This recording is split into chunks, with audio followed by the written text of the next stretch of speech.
Now, a US Navy SEAL who wrote about his part in the killing of Osama bin Laden has agreed to pay the US government almost $7 million to drop a claim against him. The government had accused the former SEAL of breaking his confidential non-disclosure agreements. Our correspondent David Willis joins us live now from Washington. Davis, tell us more about him.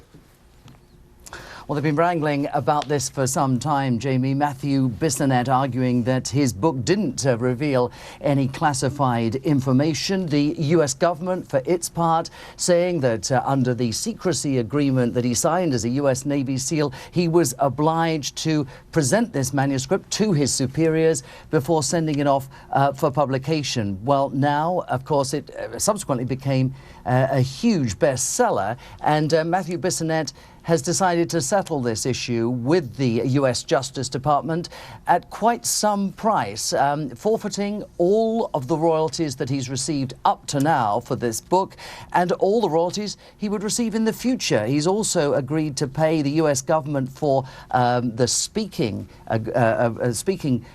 commitments that he had, for which he was paid, and to pay the US government's legal costs. So clearly the government here sending a very firm message to anybody who's thinking of doing something like this in the future, that they might be well advised not to. Yeah, I mean, are there any others out there in a similar boat?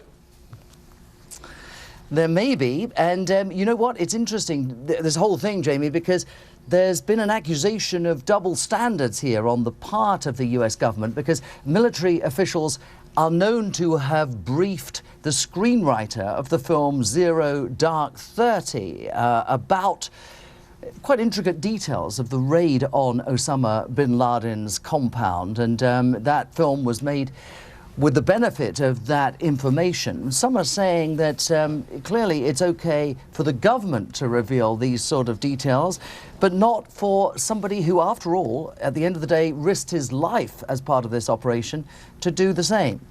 David, thanks very much. David Willis there in Washington.